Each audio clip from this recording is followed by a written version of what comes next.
Tanta gente querida, tanta gente que eu amo, e para poder compartilhar da palavra do Senhor, amém? Eu estou trazendo aqui o abraço da Igreja Metodista de Vila Isabel, igreja que eu amo, faço parte, e lá nesse momento eu estou aqui pensando, né? A gente está aqui começando uma pregação e lá também, olha só que legal. A gente está aqui concentrado, a gente liga nossas antenas, né? O nosso Wi-Fi do céu e espera receber do Senhor a palavra dele. Então que nessa noite você possa estar ligado e que o Senhor ele possa abrir o teu coração, abrir o teu entendimento. Sejam muito mais do que as minhas palavras, sejam a voz do Senhor fluindo na sua vida, amém? Essa semana eu sou assim, quando alguém me chama para pregar, me dá dor de barriga, me dá tremedeira, eu fico frio a semana inteira, eu começo a ter uns tiques que eu nunca, tenho, mas eu dou uma entortada no pescoço, eu não sei o que acontece, mas Freud explica, talvez nem explique, né? Mas é um negócio muito interessante, muito interessante. Isso faz parte da nossa humanidade. A palavra do Senhor fala que Ele tem colocado tesouros em vasos de barro, para que a gente não se glorie.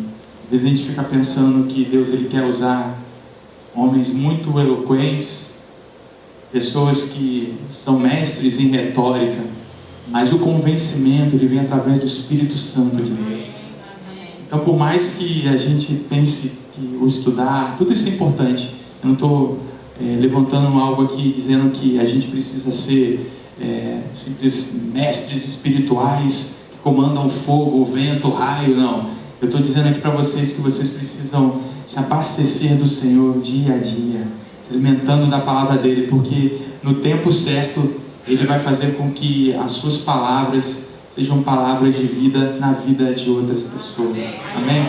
E o Gustavo me convidou e eu falei, gente, ele está me dando um tema, tá boa, sabe? E agora? Eu vou ter que desenvolver algo que talvez eu não esteja acostumado, alguma mensagem, e essa mensagem, essa palavra, esse tema, isso que vocês estão vivendo aqui nesses dias, sobre as últimas palavras de um homem, esse tema ele me impactou lá em casa, né? Ele começou a falar o meu coração.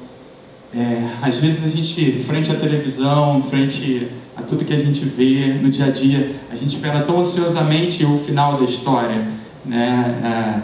Quantos aqui já não se depararam numa série do Netflix que você fala assim, cara, eu estou ansioso para chegar em casa porque hoje tem o final e eu vou assistir se o cara vai morrer, se o cara vai salvar, se vai mudar tudo, o que vai acontecer, e saber as últimas palavras daquela pessoa, daquela série, e às vezes a gente não para pensar quais foram as últimas palavras do homem Jesus.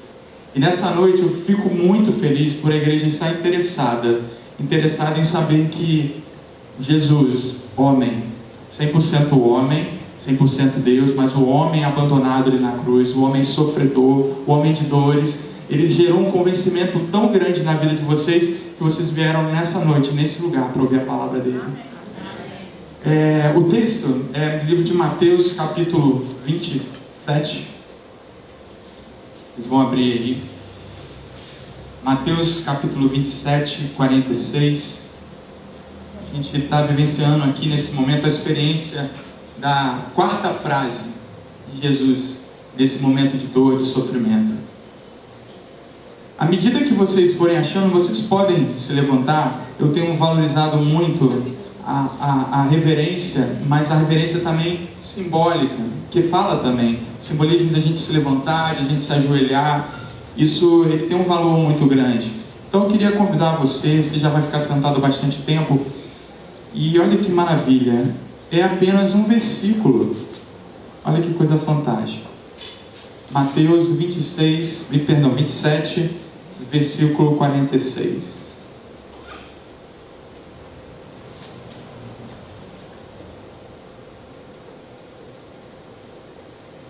Por volta da hora nona, clamou Jesus em alta voz, dizendo, Eli, Eli, lama sabachthani. O que quer dizer, Deus meu, por que me desamparaste? Vamos ler isso junto? Por volta da hora nona, clamou Jesus em alta voz, dizendo, Eli, Eli, lama sabachthani. O que quer dizer, Deus meu, por que me desamparaste? Amém. Podeis assentar.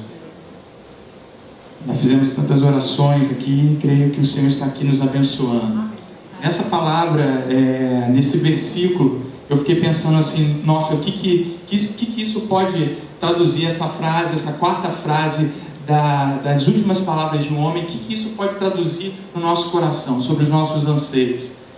E eu fiquei pensando um pouco no texto, né, no sofrimento de Jesus na cruz, e é uma coisa impressionante saber que Jesus, que é Deus Todo-Poderoso, Ele se esvazia da sua glória, e Ele dá um exemplo de humildade para gerar várias circunstâncias, para demonstrar o amor dele por nós.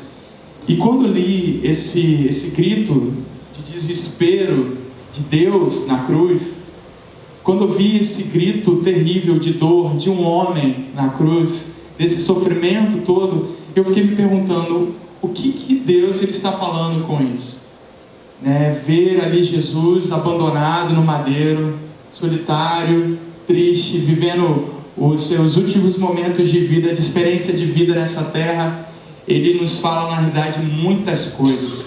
E aquilo ali, ele tocou meu coração um pouco sobre o problema do sofrimento.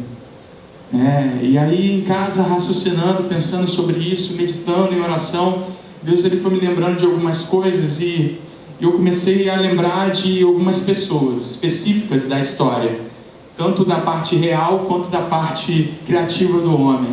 E eu lembrei de uma tríade aqui de pessoas, 3 pessoas que eles têm uma mensagem para nós aqui sobre o sofrimento. Eu lembrei de um filósofo que é Epicuro, o Lex Luthor lá de Superman e o Náufrago, o Tom Hanks do Náufrago. E eu chamei isso de a tríade brunesca, né, do dilema do sofrimento. E eu falei assim, caramba, cada um desses personagens que eu citei, eles questionaram coisas sobre o sofrimento, sobre a dor, sobre a angústia. E assim, eu fui analisando, né, a história de cada um. O filósofo primeiro, ele criou um trilema. Eu nem sabia que tinha um trilema, eu sabia do dilema, mas ele criou um trilema. E o trilema dele era, né, se Deus é totalmente poderoso, se Ele é totalmente bondoso, se Ele é onisciente, se Ele é totalmente onisciente, se Ele sabe de tudo, se Ele é totalmente amoroso, todo poderoso, por que Ele não acaba com o sofrimento? E eu comecei a pensar assim, caramba, o que Epicuro tem a ver com Jesus abandonado na cruz? O que esse homem tem a ver com o sofrimento do Deus que se fez homem, que se esvaziou? O que esse trilema tem a ver com Jesus? E aí eu lembrei do Lex Luthor, porque Lex Luthor ele plagiou esse cara, esse filósofo. Então Lex Luthor ele não é tão bom assim, porque ele falou sobre um dilema. Ele falou assim, não, se Deus é todo poderoso, ele não pode ser totalmente bom, porque se ele é totalmente bom e totalmente poderoso, ele tem que acabar com o mal. Isso ele falou para o super-homem, colocando o super-homem como um Deus. E ele falou isso, ele falou assim, alguma coisa tem errado aí, porque se Deus é bom e se Deus é todo poderoso, ele precisa acabar com o mal, ele tem que acabar com o mal. Só que ele não acabou com o mal. E aí me veio a história do náufrago. Eu ia falar sobre Robinson Crusoe, mas eu quis contextualizar mais. Eu falei, esse náufrago já está velho, Robinson Crusoe, então é que ninguém vai falar, quem é esse Robinson Crusoe? Mas a ideia é de um homem numa ilha. E eu queria que você fizesse um exercício nesse momento e pensasse o seguinte, se você estivesse num navio, se você estivesse num momento de desespero, onde o seu barco fosse virar, e você tivesse alguns itens que você pudesse carregar para uma ilha deserta, eu queria perguntar para você o que você levaria. Melhor ainda, pensa numa coisa da sua casa, numa coisa que você gosta de ver. De repente, um móvel bonito, rústico, antigo, com aquela espingarda bonita, né, que você botou ali para enfeitar, né? Seus livros, que você adora, aquela estante, né? Eu perguntei para minha mulher, falei assim, Rafa, o que você levaria para uma ilha? Uma cama. Poxa vida, uma cama, não tem uma cama, realmente, né? Uma cama faz falta, você dorme às vezes num lugar que a cama não é legal e tal. Então você fica pensando em umas coisas boas para levar para algum lugar, numa situação difícil. Então, se você for um náufrago, alguém que naufragou no navio, o que você vai levar para esse lugar? E o que o náufrago tem a ver com Cristo abandonado na cruz? A gente está aqui nesse lugar e a gente ouve música e gosta. A gente está aqui nesse lugar e se delicia com aquela risada daquela criança, sabe, aquele bebezinho que dá aquele sorrisinho, sabe aquele cheirinho de café expresso depois do almoço, aquele luxozinho que você gosta, aquele chocolatezinho, aquele financier que você curte comer naquele momento, sabe? Isso tudo dessa vida é tão bom. Você depara com um sofrimento tão grande por aí, tantas coisas difíceis, mas no meio de tanta coisa assim, você lê uma poesia, você tem o prazer de olhar por entre as janelas do seu quarto e sentir a brisa da manhã, e você contempla tantas coisas bonitas, você tem a possibilidade de viajar, às vezes ver um lugar tão maravilhoso, e a gente olha o sofrimento e rebate com essas coisas, com esses momentos, esses lampejos de prazeres, de situações tão boas na nossa vida, e aí a gente olha para o Cristo abandonado na cruz, e a mensagem do abandono, do Cristo abandonado, as últimas palavras desse homem: Deus meu, por que você me abandonou? E eu olho para essa história toda do nosso sofrimento, e olho para essas coisas tão boas da nossa vida, eu penso que a gente naufragou nesse lugar, mas Deus deixou vários itens com a gente aqui. Com certeza, diante de tanto sofrimento nessa ilha deserta, tanta dificuldade dentro desse sofrimento, a gente pode abaixar a nossa cabeça e agradecer a Deus, porque depois de tudo isso você vai receber um abraço de alguém. Então, as coisas do céu, nós naufragamos para esse lugar, mas Deus, Ele permitiu que coisas tão maravilhosas nos cercassem todos os dias. Você pode dizer glória a Deus por isso? É tão bom saber que diante dos dias tão difíceis, os dias tão complicados, a gente consegue passar por essas coisas e falar assim: Deus tem sido bom, Ele continua sendo bom. Diante de tantas mensagens por aí, mensagens triunfalistas, que você vai fazer uma mágica, vai fazer 3 pulinhos, vai pagar uma prenda, uma situação, e Deus, Ele vai fazer o impossível, vai fazer você ter 3 carros na garagem. A gente consegue olhar para todo esse sofrimento, olhar de uma outra forma e falar assim: a mensagem que eu quero e poder proclamar nessa noite, todos os dias da minha vida aqui, porque Ele vive, eu posso crer no amanhã. Amém?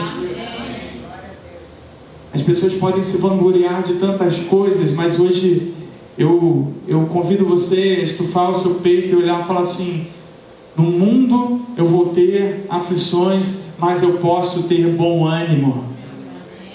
No mundo eu posso passar por dificuldades, mas porque Ele venceu a cruz, a minha dor, ela não será para sempre. Essa é uma das mensagens do Cristo abandonado, do Deus abandonado naquela cruz. A dificuldade que a gente tem hoje em dia, diante desse primeiro ponto que eu coloquei para vocês, a questão do sofrimento, é a nossa sinceridade diante das dificuldades. Eu digo para vocês que a gente, por ser rodeado de pessoas que o tempo todo tentam ostentar, mostrar aquilo que elas não são, através de uma máscara, às vezes a gente acaba reproduzindo esse modelo. Sabe aquela coisa assim do pai falar assim: você não pode chorar, você tem que ser forte. A gente já cresce, né, dentro de uma visão que a gente não pode chorar, que a gente não pode sofrer, que a gente não pode ter o nosso momento de luto. E isso, infelizmente, na igreja, que é o lugar da graça, que é o lugar do carinho, que é o lugar do conforto, do abraço, às vezes até mesmo na igreja a gente encontra um tipo de estímulo contrário à graça de Deus, ao amor de Deus. Porque às vezes as pessoas estão sofrendo com um problema, e às vezes as pessoas chegam assim, dão um tapinha nas costas e falam assim: ah, pai, isso é nada, isso vai passar. Amém, isso vai passar, nós cremos que isso vai passar. E às vezes a pessoa fala: cara, que isso, cara? Quando você começar a arrumar um emprego decente, uma coisa melhor, você vai estar mais estimulado, e essa tristeza, essa angústia, isso tudo vai passar. Cara, que isso? Para de chorar, não fique incomodado com isso não, isso é frescura. E na realidade, quando Cristo, Ele sofre naquele madeiro, quando Cristo, Ele fica ali pendurado naquele madeiro, naquele lugar de sofrimento, o Cristo abandonado, ele quebra alguns tabus para a gente. Aí você vai perguntar, como assim, Bruno? Como o Cristo no madeiro, ele quebra alguns tabus? Eu citei já algumas coisas aqui, né? Essa visão que a gente precisa ser um super-herói. De repente você chegou aqui nessa noite e você está cansado de ser o super-herói. De repente você chegou aqui e você não queria ser a Mulher Maravilha, você queria simplesmente ser aquela que recebesse um abraço e dizer e ouvir assim, olha, eu estou com você, vamos orar, e em Cristo nós vamos vencer essa batalha. Essa demanda toda do ser forte, do ser grande, do ser valente, do ser o herói, ele consome muita gente. Isso tem adoecido. Isso é um dos fatores de grandes adoecimentos. Então, o Jesus, o homem que diz, Deus meu, por que me desamparaste? Que sentiu o abandono, a tristeza naquela cruz no momento de dor, ele quebra alguns tabus, de que crente ele não pode sofrer. Vocês já ouviram isso? Eu já ouvi, não, que é isso? Crente, que é isso, rapaz? Isso aí, você dá vitória, você vai ser abençoado, e você não tem, às vezes, um momento onde você pode entender que o sofrimento ele faz parte da nossa história enquanto nós estivermos aqui, mas também é lindo entender que isso não é para sempre. Pela vitória da cruz nós temos essa garantia. E eu estava dando uma estudada, eu vi que existem alguns dados de organizações mundiais de saúde que falam que 4,4% das pessoas elas têm sofrido de depressão, de quadro de depressão. Elas têm ficado angustiadas, elas têm, por alguns motivos ou sem saber, isso no nível mundial, 4,4% da população mundial. Só que no Brasil a gente tem um pouquinho mais. A gente tem 5,8% das pessoas do Brasil, elas estão sofrendo, tecnicamente diagnosticadas com depressão. Só que ainda vai mais. Ansiedade. Ansiedade ela é 9,3% aqui no Brasil e é uma doença. Vou falar um negócio com vocês aqui. Se vocês pegam por acaso uma gripe, vocês fazem assim, ó, ai meu Deus, por que eu peguei gripe? Eu sou tão fraquinho, eu tenho tantos problemas, meu Deus, porque eu faço todo mundo sofrer porque eu peguei uma gripe. A pessoa está com pneumonia, meu Deus do céu. Mas as pessoas que elas têm depressão, as pessoas que elas têm ansiedade crônica, elas começam a se culpar. E elas começam a olhar para as pessoas de casa, os amigos, e falar assim, caramba, por que eu estou contaminando esse ambiente por que eu tenho isso? E elas entram no sistema de autoculpa, que é muito terrível. Mas eu digo para vocês que o Cristo abandonado na cruz, ele diz que porque ele vive, você pode crer que isso não é para sempre. Amém? Então isso é algo muito sério. Em 1999, eu tinha... Vai revelar a minha idade. Em 1999, eu tinha 19 anos. E eu estava trabalhando num escritório e de repente eu comecei a sentir muito mal. Muito mal. Suar frio, uma tremedeira, uma angústia, o corpo meio mole, uma taquicardia. Eu falei, gente, vou passar mal, vou morrer. Só que eu estava sozinho. Aí eu escrevi uma carta, olha essa que loucura, né? Escrevi uma carta, se você me encontrar aqui caído, né? Tipo assim, passei mal, né? Enfim, aí eu olhei e falei, caramba, mas eu não morri, eu tô aqui e ainda não morri e, tipo, tá estável, o que eu devo fazer? Eu liguei pro meu pai pastor João Carlos, né? Tá agora lá em Barra do Piraí, Santa Neve. Meu filho, o que houve com você? Vamos lá e tal. Aí me levou no hospital, ele olhou assim pra mim e falou assim, você tá nervoso só, você tá assim... Era uma época, olha só, que as pessoas não falavam em síndrome do pânico. Talvez aqui nessa igreja, nesse local, pessoas estejam passando, ou passaram, ou vivem no controle de um problema como esse. Talvez você se culpe por isso. E você se sinta mal em estar até na igreja, como se isso fosse resultado de um pecado, algo específico. E eu queria dizer para vocês que isso é uma doença. Isso é um problema como qualquer outra doença. E a gente deve procurar um médico, a gente precisa se tratar. Ou pelo menos encontrar o caminho. Quando você encontrar o caminho para resolver essas questões, viver uma vida e entender o que você deve e o que você não deve viver, para que isso não ocorra na sua vida, ou diminua na sua vida, você consiga viver com isso. Aí você de repente fala assim: poxa, Bruno, você devia falar o seguinte, que Jesus ele cura. Eu creio que a igreja ela tem que andar em milagre. Eu creio que a igreja ela tem um poder do Senhor. Eu diz a palavra que esses sinais acompanhariam aqueles que creem. Eles expulsariam demônios, eles falariam em novas línguas, eles curariam os enfermos. Eu creio no poder do Senhor para curar. Mas existe também a escola de Deus, existe também a vontade de Deus. Vocês se lembram da história lá de José? O sofrimento de José?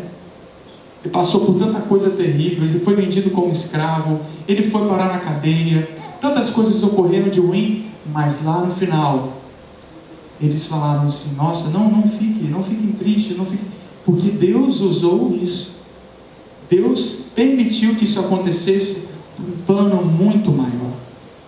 E às vezes a gente tem as nossas vontades, a nossa forma de ver e de fazer as coisas, mas a gente tem que dar a glória a Deus, dizer assim: Senhor, tua é a vontade, teu é o querer, teu é o efetuar, Senhor. E aprender a confiar no Senhor. A nossa vida precisa ser uma vida de submissão ao Senhor, de submissão ao Senhor, a gente se colocar debaixo dele, crer. Isso não aponta para uma fé cega, mas para uma fé. Teve um ano que eu estava trabalhando, eu tinha um paciente em São Conrado e eu estava na Lagoa, não sei se eu já contei essa história aqui, e por algum motivo não passava ônibus, as coisas estavam difíceis, estavam complicadas, e a Rafaela estava com o carro, e eu suado, todo ajeitadinho, todo mauricinho, e nada de passar um ônibus, um táxi, nada, era um trânsito tudo parado. Eu falei assim: caramba, olha essa situação que eu estou aqui. E naquele momento eu vi a voz do Espírito de Deus falando assim comigo, Deus falando na minha consciência, falando assim: você já foi mais crente. Aí eu falei assim: caramba, como assim? Algum tempo você oraria, você começaria a pedir para que Deus enviasse um ônibus, um táxi, um amigo que aparecesse com um carro, alguma coisa. E eu falei assim: nossa, deixa isso para lá, aí eu vou fazer o que eu quero fazer. Aí eu liguei para a Rafaela: oi amor, tudo bem? Oi. Olha só, estou pau da vida com você, eu estou aqui suado, derretendo, e o carro está com você está parada com o carro aí, eu estou no maior sofrimento, eu vou chegar, descasquei nela, falei, coitada dela, minha mulher é uma santa, né? Obrigado por você estar aqui me acompanhando nessa noite, minha esposa linda.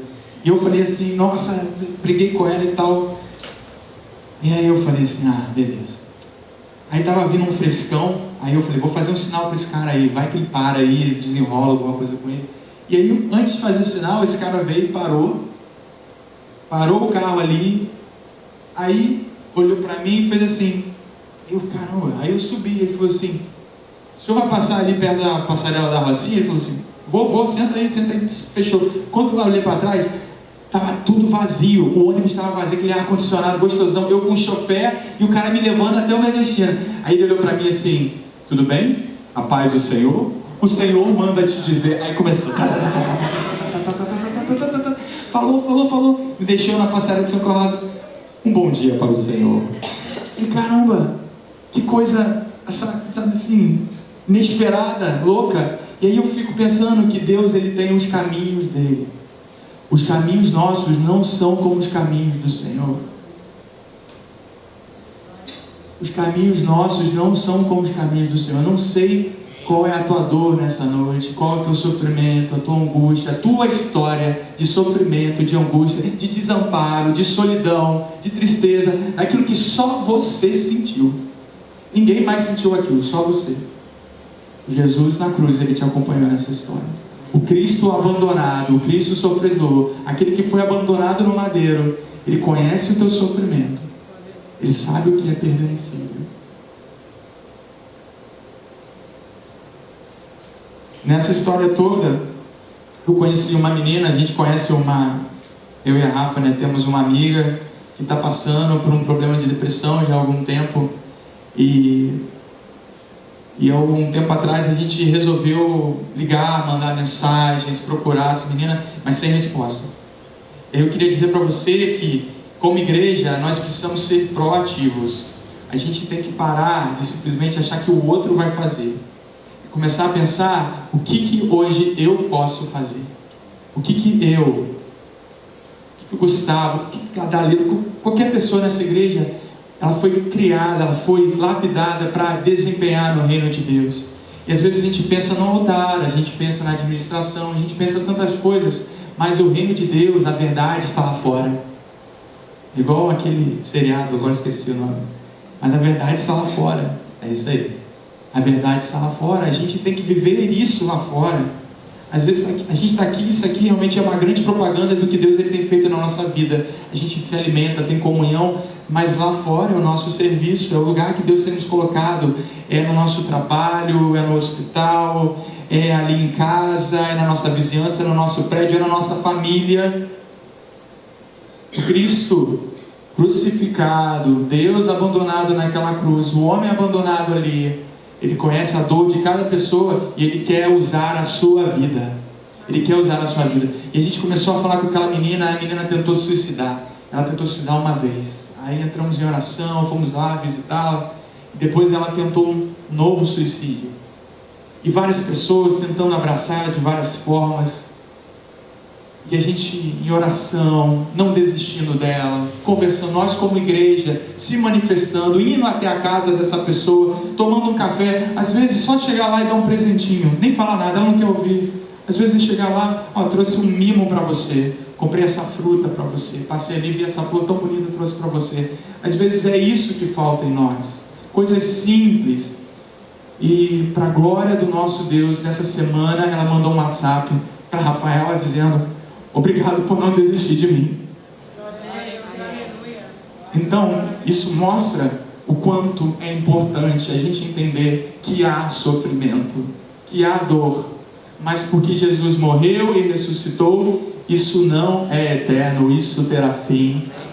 Porque Ele vive, nós podemos crer no amanhã. Coisas, mas o Cristo abandonado na cruz, às vezes Ele tem palavras simples para você, palavras que dizem para você que na tua dor, no teu sofrimento, Ele é aquele que conhece, Ele sabe o que você está sentindo, e porque Ele se fez pecado por nós na cruz do Calvário, Ele carregou na cruz os nossos pecados, Ele pôde sentir toda a angústia, e de repente muitas discussões teológicas, elas podem caminhar por essa tangente, ao ponto de pessoas de várias linhas teológicas tentarem explicar por que Jesus ele foi abandonado na cruz do Calvário, por que ele foi deixado naquele lugar, aquele homem de dores, aquele sofrimento.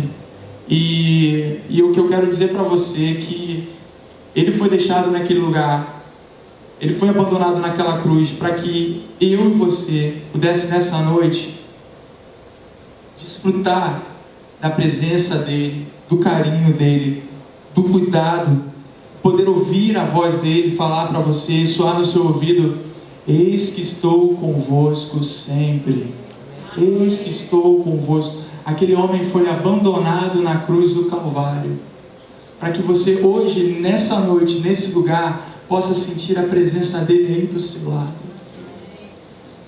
Se você está perto de uma pessoa, só encosta a mão nela assim, encosta. Olha que bênção isso. Enquanto tem muita gente solitária por aí nessa noite, o Cristo solitário na cruz, Ele diz assim: porque eu morri, vocês podem fazer isso. Ele faz com que o solitário ele ande em família. E nesse lugar, nessa noite, observamos aqui, eu sei que muitas pessoas estavam sozinhas em casa, elas saíram de casa em busca de uma companhia, alguém para estar perto, alguém para tocar esse mundo de verdade, esse mundo de carne e osso, e você está tocando. Eu sei que você está com muita vontade de continuar avançando. E você pode agradecer a Deus e dizer: Senhor, muito obrigado por isso. O sacrifício de Jesus, eu estou terminando aqui agora, o sacrifício de Jesus ali na cruz, Ele nos lembra de algo também, que Ele carregou na cruz os nossos pecados, o nosso sofrimento. Uma vez um homem, ele falou que quem estava na cruz era uma prostituta, era um assassino, era um corrupto, era um alcoólatra. De repente você tem problema com algum vício aqui nessa noite, você está enfrentando uma dificuldade. Então naquela cruz a gente podia ver ali um menino de rua sofrendo, a gente podia ver ali alguém que resolveu assumir uma relação com uma outra mulher ou com um outro homem. Ali na cruz tinham todas essas pessoas e aí perguntaram assim: nossa, como é que você pode comparar Jesus a essas pessoas?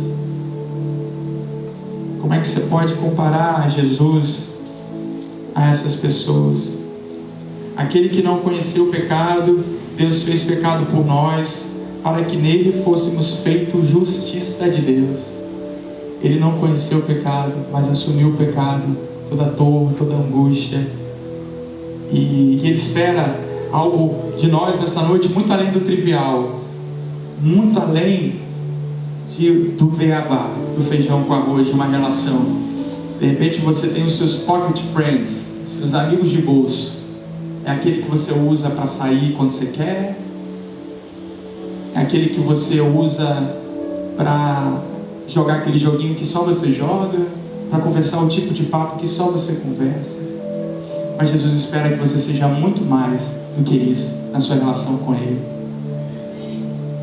Ele chama você a entender aquilo que Ele fez na cruz, essas últimas palavras desse homem, esse sofrer, essa angústia, esse abandono, e começar a buscar a presença dele mais intensamente, não como um amigo que deixou a cidade, ficou distante e você perdeu o contato dele. Talvez você perdeu o contato dele nessa noite, nesses dias, e hoje ele fala assim: olha, vem de novo me encontrar comigo, vem de novo, me encontra comigo, porque eu quero ter muito mais com você do que uma relação trivial. O Cristo abandonado na cruz, Ele te chama a viver uma vida de intimidade com Ele. Queria deixar uma última expressão nessa noite aqui. Mar calmo nunca fez bom marinheiro. Mar calmo nunca fez bom marinheiro. Nós aqui nesse naufrágio, com as nossas coisas boas, aproveitando essa ilha deserta, enquanto não vem buscar a gente, enquanto o nosso rei não aparece nesse lugar para nos levar de novo para o nosso reino. Queria que você passasse por toda essa dor, todo esse sofrimento, toda essa angústia, crendo que o nosso rei, Ele está vivo, amém? Ele conhece as nossas dificuldades. O Cristo abandonado nessa noite, Ele te encoraja a viver com alegria na presença dEle. Amém?